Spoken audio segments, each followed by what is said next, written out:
का पहला प्रश्न है, निम्नलिखित में से कौन कानपुर षड्यंत्र 1924 में जिसको सजा नहीं हुई थी? ऑप्शन है श्रीपाल अमृत डांगे, मुजफ्फर अहमद, मानवेंद्र नाथ राय और शौकत उस्मानी। इसका सही जो आंसर है वो आपका है मानवेंद्र नाथ राय।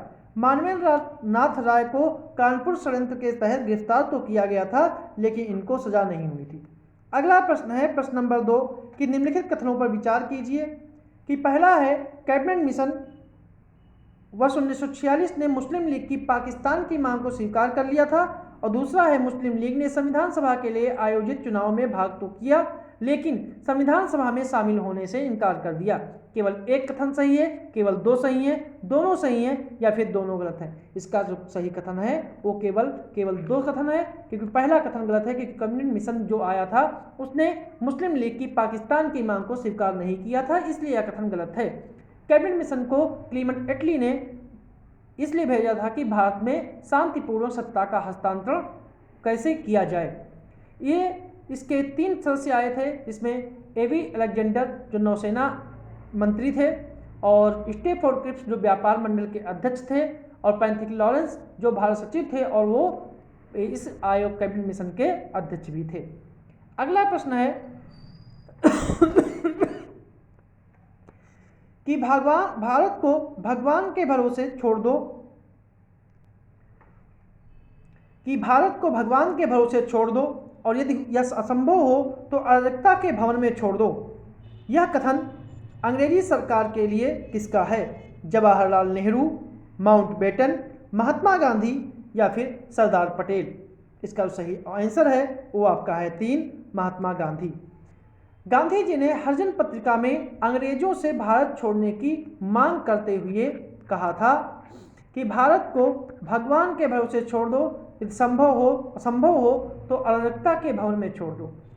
तथा 7 जून 1942 को गांधी जी ने यह भी कहा था कि हमें अपनी आज़ादी के लिए लड़ना होगा, और आज़ादी आकाश से नहीं टपकेगी।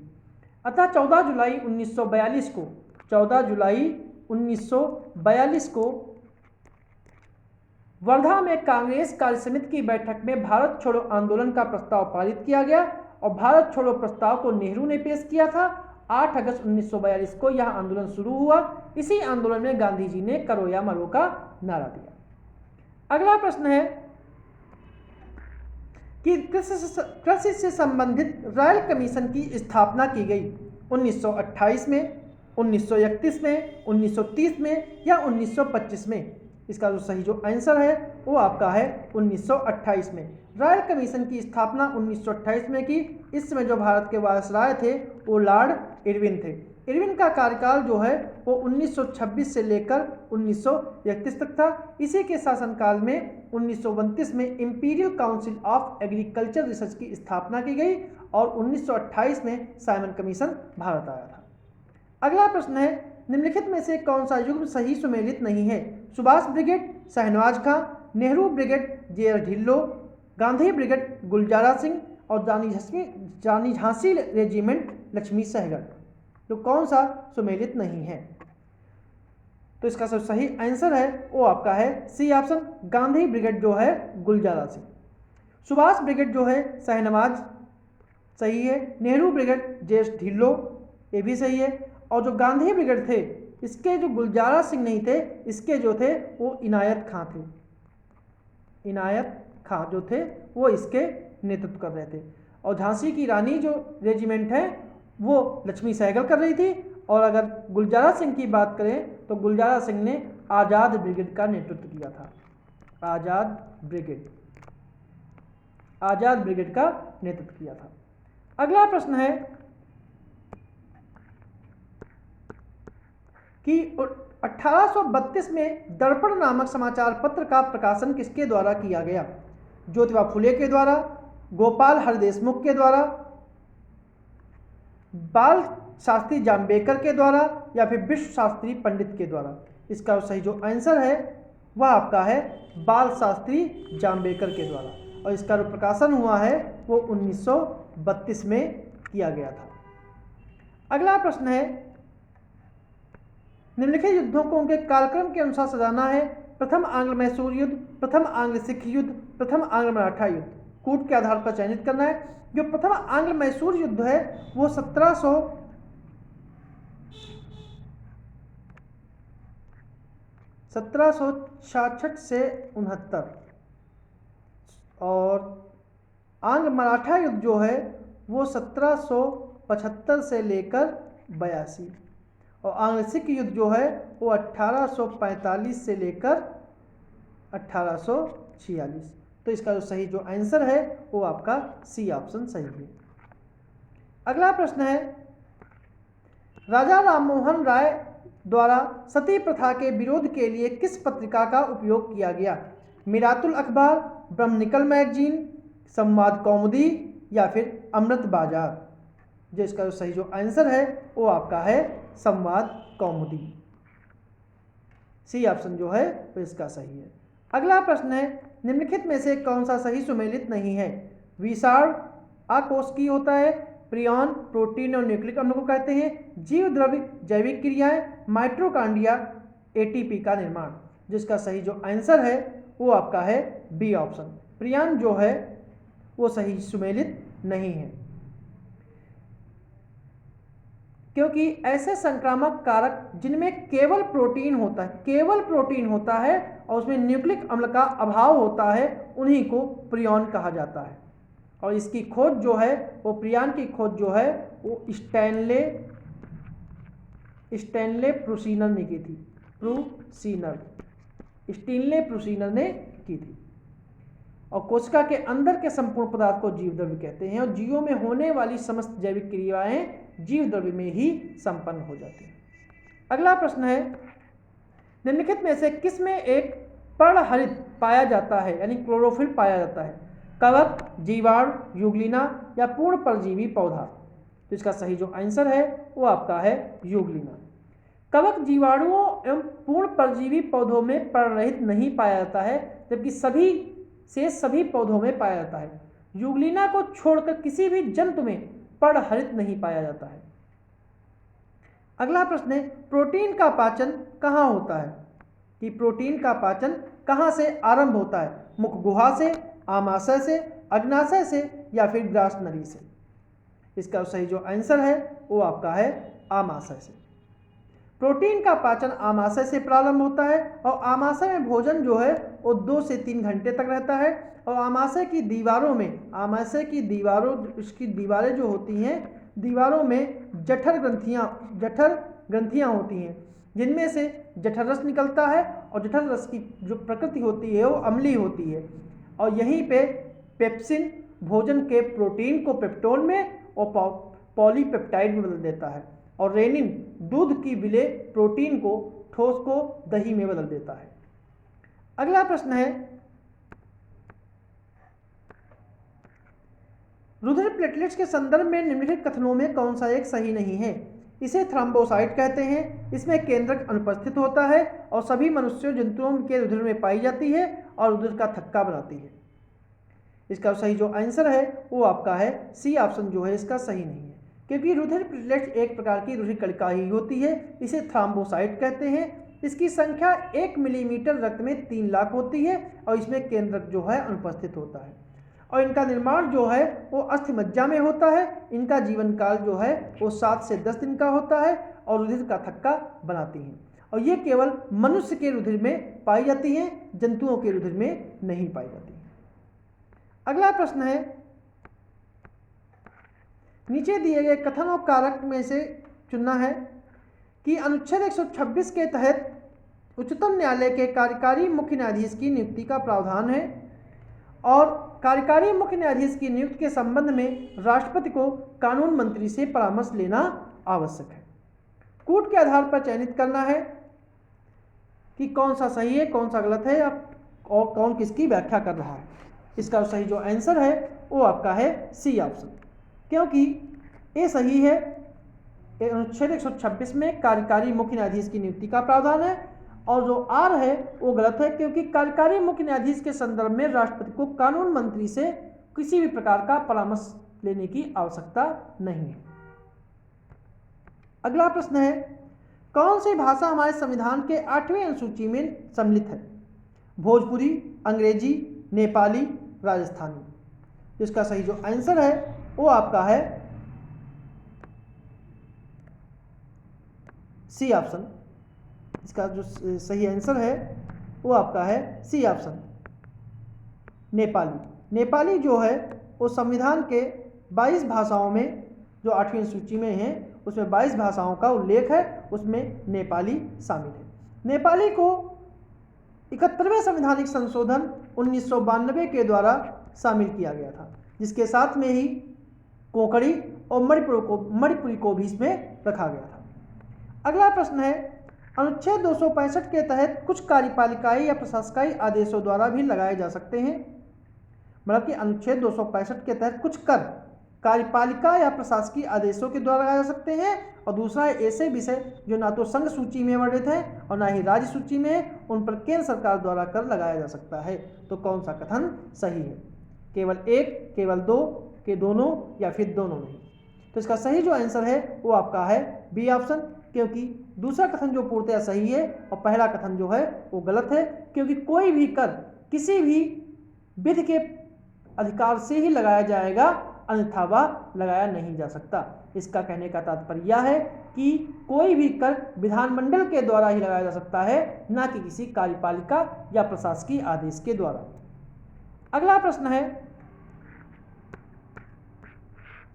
धन विधेयक के संबंध में कौन सा कथन असत्य है? धन विधेयक सिर्फ अनुच्छेद 110 में निर्दिष्ट विषय आते हैं, और धन विधेयक को राज्यसभा में पेश नहीं किया जा सकता, और प्रत्येक धन विधेयक वित्त विधेयक होता है, और धन विधेयक को राष्ट्रपति पुनर्विचार के लिए वापस लौटा सकता है। प्रश्न नंबर 16। तो इसका सही जो आंसर है वो आपका है डी ऑप्शन जो है वो असत्य है, क्योंकि राष्ट्रपति धन विधेयक को पुनर्विचार के लिए वापस लौटा नहीं सकता, क्योंकि उसकी पूर्व अनुमति से ही लोकसभा में प्रस्तुत किया जा सकता है, और बाकी जो कथन है वो पूर्णतया सही है। अगला प्रश्न है, निम्नलिखित कथनों पर विचार करें कि पहला कथन है कि राज्यों में विधान परिषद की स्थापना या उन्मूलन का अधिकार अनुच्छेद 169 के तहत संसद को है। दूसरा है, इसके लिए संसद को संवैधानिक संशोधन की आवश्यकता होती है। सत्य कथन चुनना है, केवल एक, केवल दो, दोनों, या फिर दोनों नहीं। इसका सही जो आंसर है वो आपका है ए ऑप्शन, पहला सही है, दूसरा गलत है, क्योंकि विधान परिषद की स्थापना के लिए संसद को संविधान में संशोधन करने की कोई आवश्यकता नहीं है,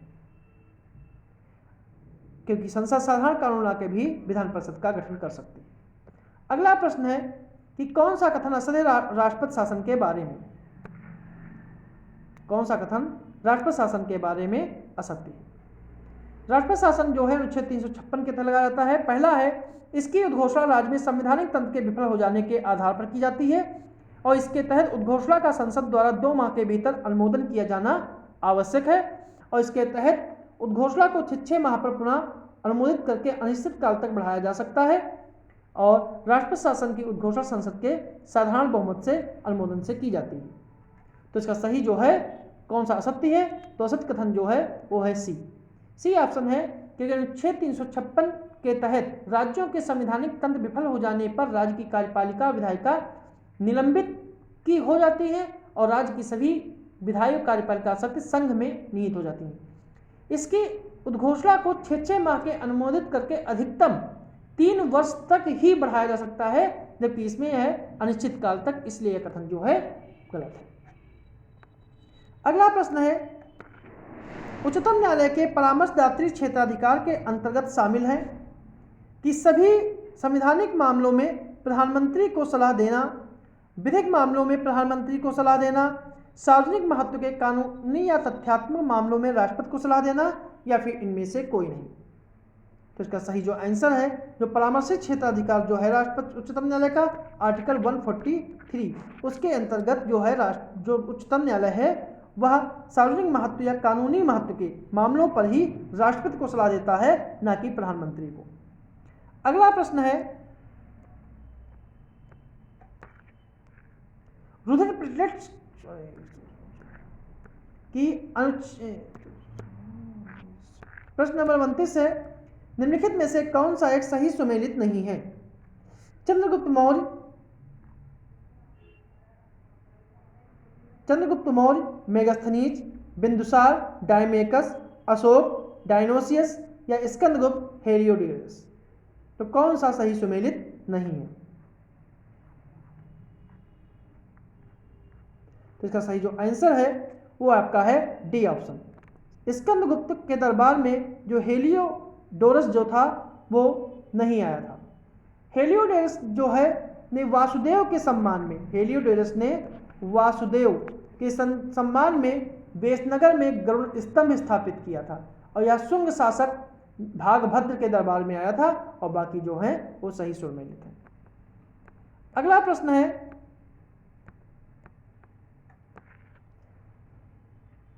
सूची 1 में देश है, सूची 2 में राजधानी है कि कौन सी राजधानी सही सुमेलित नहीं है? Seychelles, Victoria, Haiti, Port-au-Prince, Mongolia, Ulaanbaatar, Grenada, Libreville. तो इसका सही जो आंसर है वो आपका है डी ऑप्शन, क्योंकि ग्रेनाडा की राजधानी जो है उसका नाम है सेंट जॉर्ज और लिब्रेविले जो है वो गैबन की राजधानी है, गैबन की राजधानी लिब्रेविले है। अगला प्रश्न है ग्रेट बैरियर रीफ किस प्रकार की प्रवाल भित्ति का उदाहरण है? तटीय प्रवाल भित्ति, अवरोधक प्रवाल भित्ति, एटॉल या इनमें से कोई नहीं? इसका सही जो आंसर है वो आपका है बी, अवरोधक प्रवाल भित्ति। अवरोधक प्रवाल अर्थात मूंगा के मरने के से उसके खोल के ऊपर दूसरा मूंगा अपना खोल बनाने लगता है। इस क्रिया के कारण एक लंबे समय के अंदर एक विस्तृत भित्ति बन जाती है और इसी को प्रवाल भित्ति कहते हैं। जब ऐसी प्रवाल भित्ति सागर तट के समांतर कुछ दूरी पर बनती है तो उसे अवरोधक प्रवाल भित्ति कहते हैं और विश्व की सबसे बड़ी अवरोधक प्रवाल भित्ति जो है वो ग्रेट बैरियर रीफ है और यह ऑस्ट्रेलिया के पूर्वी तट के सहारे क्वींसलैंड के पास स्थित है। अगला प्रश्न है निम्नलिखित में से कौन सा एक कर्क रेखा पर अवस्थित नहीं है? ऑप्शन है मैक्सिको, म्यांमार, भूटान या फिर मिस्र। इसका सही जो आंसर है वो आपका है भूटान। भूटान जो है वो कर्क रेखा पर स्थित नहीं है, जबकि अन्य जो देश हैं वो कर्क रेखा पर स्थित है। अगला प्रश्न है ग्रीनलैंड के संदर्भ में कौन सा कथन सत्य है? यह विश्व का सबसे बड़ा द्वीप है और इस पर उत्तरी अमेरिका का अधिकार है। इसका सही जो आंसर है केवल एक, केवल दो, दोनों या फिर दोनों नहीं। तो इसका सही आंसर है वो आपका है केवल एक, क्योंकि ग्रीनलैंड जो है वो विश्व का सबसे बड़ा द्वीप है। इसका क्षेत्रफल कह सकते हैं 21,66,086 वर्ग किलोमीटर इसका जो है वो क्षेत्रफल है और यहाँ ग्रीनलैंड की राजधानी जो है वो नुक है। ग्रीनलैंड की राजधानी नुक है और यह उत्तरी महाद्वीप में आता है और यह उत्तरी अमेरिका के अधिकार क्षेत्र में नहीं है, यह जो है डेनमार्क के अधिकार क्षेत्र में आता है, डेनमार्क के अधिकार क्षेत्र में। अगला प्रश्न है सूची 1 और सूची 2 को सम्मिलित करना है। थंडर बे, इरी शहर, क्वींसलैंड जो शहर है, सुपीरियर, टोरंटो और केसविले। तो कौन सा शहर जो है वो किस झील के किनारे है? तो इसका सही जो आंसर है जो थंडर बे शहर जो है वो कनाडा में है। थंडर बे शहर जो है वो कनाडा में है और यह सुपीरियर झील के किनारे है। क्लीवलैंड जो है अमेरिका में है और यह इरी झील के किनारे है। टोरंटो जो है यह कनाडा का शहर है और यह ओंटारियो झील के किनारे है और केसविले जो है यह यूएसए का है और यह केसविले जो है यह ह्यूरॉन झील के किनारे है। इसलिए इसका सही जो आंसर है वो आपका डी ऑप्शन जो है वो सही है। अगला प्रश्न है निम्नलिखित में से कौन एक नदी काला सागर में गिरती है? सीन नदी, डेन्यूब नदी, रोन नदी या फिर पो नदी। जिसका सही जो आंसर है वो आपका है बी, डेन्यूब नदी। डेन्यूब नदी जो है, डेन्यूब नदी ब्लैक फॉरेस्ट से निकलती है। डेन्यूब नदी जो है वो ब्लैक फॉरेस्ट से निकलती है और काला सागर में गिरती है। सीन नदी की बात करें तो सीन नदी जो है वो फ्रांस के मध्यवर्ती पठार से निकलती है और यह इंग्लिश चैनल में गिरती है, इंग्लिश चैनल में गिरती है। और रोन नदी, जो रोन नदी है या फ्रांस के जूरा पर्वत से निकलती है और भूमध्य सागर में गिरती है, और पो नदी इटली के आल्प्स पर्वत से निकलती है और यह एड्रियाटिक सागर में गिरती है। एड्रियाटिक सागर में गिरती है। और एड्रियाटिक सागर में अगर वेनिस की खाड़ी की बात करें तो वहां ये गिरती है। अगला प्रश्न है, भारतीय राज्य पश्चिम बंगाल की सीमा किस एक देश के साथ नहीं लगती है? नेपाल, भूटान, म्यांमार या फिर बांग्लादेश? तो इसका सही जो आंसर है वह आपका है सी ऑप्शन, म्यांमार, क्योंकि पश्चिम बंगाल की सीमा नेपाल, भूटान और बांग्लादेश से लगती है। अगला प्रश्न है, निम्नलिखित में से कथनों में से कौन सा एक गलत है? आदम ब्रिज तमिलनाडु और श्रीलंका के मध्य, पंबन द्वीप आदम ब्रिज का हिस्सा है, पंबन द्वीप रामेश्वरम में स्थित है, आदम ब्रिज के उत्तर में मन्नार की खाड़ी स्थित है। इसका सही जो आंसर है कौन सा गलत है? तो वो आपका है आदम ब्रिज के उत्तर में मन्नार की खाड़ी स्थित है। यही लाइन है जो गलत है, क्योंकि श्रीलंका और भारत के बीच पाक जल संधि है। आदम ब्रिज तमिलनाडु और श्रीलंका के बीच स्थित है। पंबन द्वीप जो है वो आदम ब्रिज का ही हिस्सा है और पंबन द्वीप पर ही रामेश्वरम स्थित है, और आदम ब्रिज के उत्तर में पाक की खाड़ी और दक्षिण में मन्नार की खाड़ी स्थित है। इसलिए डी ऑप्शन जो है वो गलत है। अगला प्रश्न है, मुख्य हिमालय के गर्भ में किस प्रकार की चट्टानें पाई जाती हैं? ऑप्शन आर्कियन, धारवाड़, कुड़प्पा या फिर विंध्य। जिसका सही जो आंसर है वो आपका है ए, अर्कियन। अर्कियन की चट्टानें सर्वाधिक प्राचीन चट्टानें हैं। जब पृथ्वी सबसे पहले ठंडी हुई तब इन्हीं चट्टानों का निर्माण हुआ। इन चट्टानों का बहुत अधिक रूपांतरण हो चुका है। ये रवेदार हैं, इसमें जीवाश्म का अभाव है, और ग्रीस, ग्रेनाइट और शिस्ट इसी प्रकार की चट्टानें हैं। इनका विस्तार कर्नाटक, छत्तीसगढ़, छोटा नागपुर और राजस्थान के राज्यों में है। अगला प्रश्न है, निम्नलिखित पर्वत चोटियों में से कौन सी सर्वाधिक ऊंची चोटी है? नामचा बरवा, केटू, नंगा पर्वत या फिर कंचनजंगा? तो इसका सही जो आंसर है वो आपका है केटू। भारत की सर्वोच्च चोटी केटू है, जो कि काराकोरम श्रेणी में स्थित है। अगला प्रश्न है, निम्नलिखित में से कौन सा असत्य है?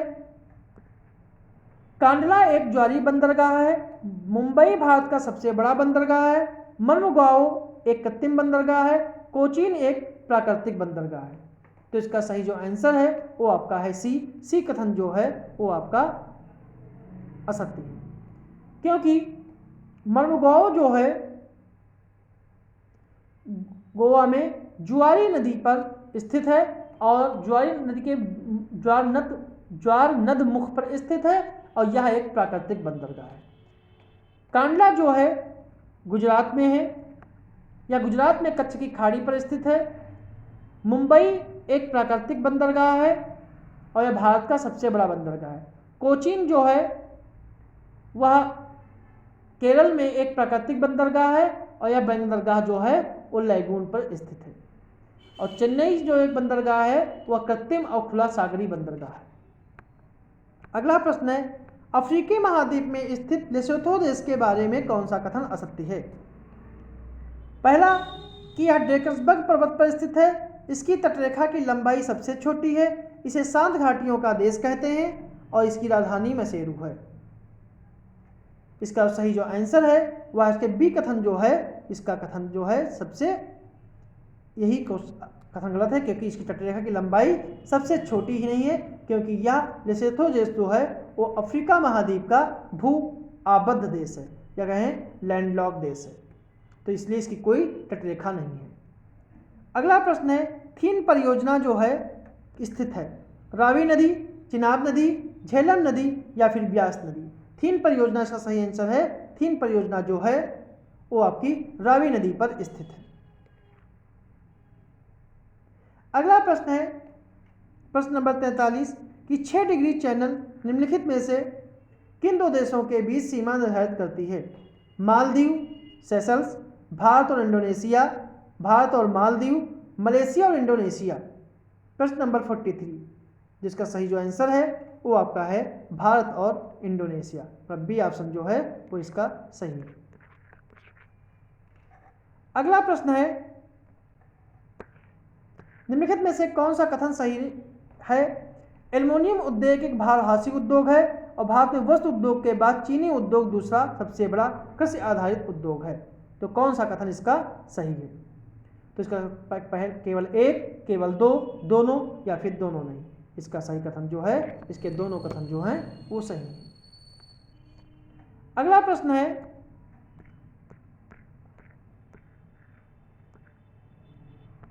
परियोजनाएं से संबंधित राज्य हैं कि मच्छकुंड, चमेरा, सलाल और टनकपुर। तो कौन सा सही सुमेलित है?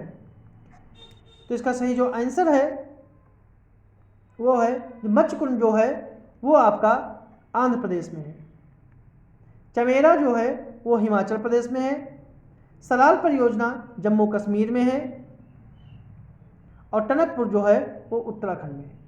इसलिए सही आंसर जो है वो डी ऑप्शन इसका सही है। अगला प्रश्न है, निम्नलिखित में से कौन सा सही सुमेलित नहीं है? कि प्राथमिक उत्पादक स्वपसी, जलीय परितंत्र के जीव भार का पिरामिड उल्टा, परितंत्र में ऊर्जा प्रवाह चक्रीय, अपघटक एवं उपभोक्ता दोनों की श्रेणी से संबंधित जीव चींटी। तो कौन सा सही सुमेलित नहीं है? तो इसका सही जो आंसर है वो आपका है सी ऑप्शन, परितंत्र में ऊर्जा प्रवाह। परितंत्र में ऊर्जा प्रवाह जो है वो केवल एक दिशा में होता है, ना कि चक्रीय होता है। ठीक है, इसलिए सी ऑप्शन जो है वो गलत है। अगला प्रश्न है, निम्नलिखित में से पारित होने वाले या स्थापित या स्थापित होने वाले कालक्रम के अनुसार व्यवस्थित कीजिए कि भारत के द्वारा कार्टेजिना प्रोटोकॉल पर हस्ताक्षर करना, जैव विविधता अभिसमय भारतीय संसद द्वारा पारित होना और राष्ट्रीय जैव विविधता प्राधिकरण की स्थापना। तो इसका जो है क्रम के अनुसार सही लगाना है। जो कार्टेजिना प्रोटोकॉल है यह जो हुआ था 23 जनवरी, भारत ने इसमें हस्ताक्षर किए थे 23 जनवरी 2001 को। जैव विविधता अभिसमय संसद द्वारा पारित हुआ था 11 दिसंबर 2002 और जैव विविधता प्राधिकरण की स्थापना हुई थी 2003 में और ये हुई थी चेन्नई में। तो इसका सही जो आंसर है वो आपका है डी। अगला प्रश्न है, प्रकाश रासायनिक धूम कोहरे का प्रमुख घटक क्या होता है? ऑप्शन है धरातली ozone gas, sulphur dioxide, nitrogen के ऑक्साइड या फिर कार्बन मोनोऑक्साइड। इसका जो सही आंसर है वो आपका है ए ऑप्शन, धरातली ओजोन गैस। क्योंकि प्रकाश रासायनिक धूम कोहरा स्मॉग, जिसे फॉग और स्मोक से मिलकर बना है, यह एक वायु प्रदूषक है। इसका प्रमुख घटक धरातली ओजोन यानी O3 गैस होती है। यह गैस क्षोभ मंडल के धरातल में पाई जाती है जो प्रदूषक का कार्य करती है। अगला प्रश्न है, निम्नलिखित में से कौन सा एक बायोमास का सही रूप प्रदर्शित करता है? किसी परितंत्र में प्रतिकाई के समय में जीवित पदार्थों का सकल भार, किसी परितंत्र में प्रतिकाई समय एवं प्रतिकाई क्षेत्र में जीवित पदार्थों का सकल शुष्क भार, या किसी परितंत्र में प्रतिकाई क्षेत्र में जीवित एवं मृत पदार्थों का सकल शुष्क भार, या फिर में से कोई नहीं। तो इसका सही जो आंसर है वो आपका है बी ऑप्शन। अगला प्रश्न है, आखिरी प्रश्न आज का है कि मानव एवं जयमंडल कार्यक्रम किसके द्वारा शुरू किया गया है? IUCN, यूनेस्को, UNDP या फिर IPC। तो मानव जयमंडल की शुरुआत जो है वो 1971 में यूनेस्को के द्वारा शुरू की गई थी। 1971 में यूनेस्को के द्वारा शुरू की गई थी। ये थे हमारे आज के प्रश्न।